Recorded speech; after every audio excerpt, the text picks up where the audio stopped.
자, 다음에 금융위, 이거는 재밌는 안이 꽤 있어요. 금융위 한번 얘기해 보시죠.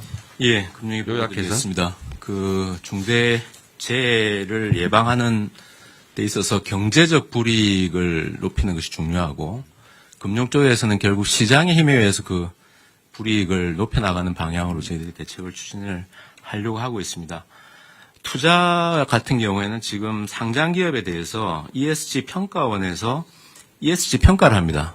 중대재해 같은 경우는 S에 해당되는 항목이 있고, 실제로 이제 중대한 사고가 나면은 거기서 감점이 이루어지고, 그럼 전체적으로 평가 등급이 떨어짐에 따라서 기관 투자자들이 그걸 참고해서 투자에 반영하는 시스템입니다. 그래서 이 부분을 조금 더 명확히 하거나 강화하는 방향으로 해서 투자 부분에서 이런 부분들이 불이익으로 느껴질 수 있도록 하는 조치들을 강구를 하겠습니다. 두 번째는 대출입니다.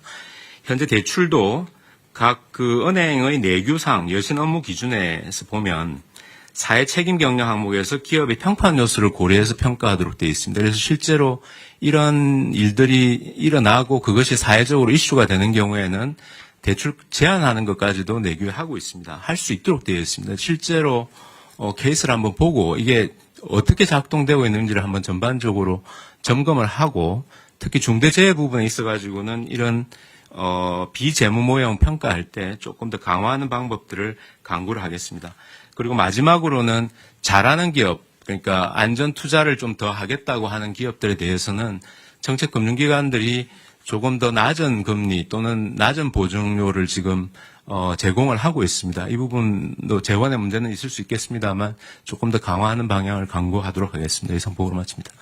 네, 이 금융위 제안이 아주 재미있는 것 같아요.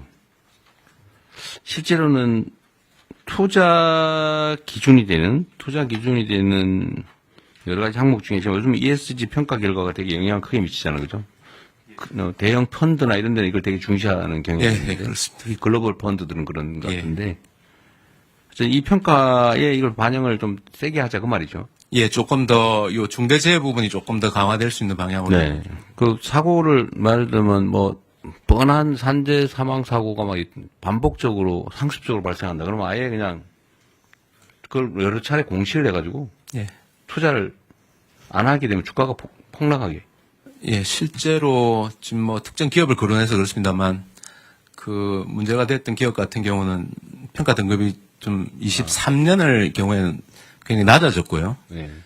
실제로 주가가 여러 가지 요인을 봐야 되겠습니다만 처음 사고 난 대비로 주가가 많이 빠져 있습니다. 그 종합 주가 지수는 전반적으로 올라가 있는 상황이라서 그래서 그런 요인들도 좀 작용한 거 아닌가 저희들은 그렇게 네. 생각하고 그냥 있습니다. 자연스러운 현상보다는 어쨌든 ESG 평가를 강화해가지고 예. 어쨌든 이 아주 정말 원시적인 거잖아요. 규정을 안 지켜서 산재 사망 사고가 상습 발생한다고 하는 거는. 대출은 당장 우리가 어떤 조치를 할 수 있는 부분 같은데 이거는 실제 실행 계획을 좀 만들어서 예. 대출 제한이나 이런 걸 좀 해야 될 거 아니에요. 한번 현황을 한번 보겠습니다. 네. 예, 예. 실제 어떻게 작동하고 있는지 한번 보고 대책을 강구하겠습니다. 기준을 좀 만들어서 대출과 투자에 불이익이 있는 게 상장 회사들은 상당히 큰 타격이 있을 거 아니에요. 이런 경제적 제재를 실제로 해야 효과가 있을 것 같습니다. 처벌도 효과가 없지는 않은데. 예.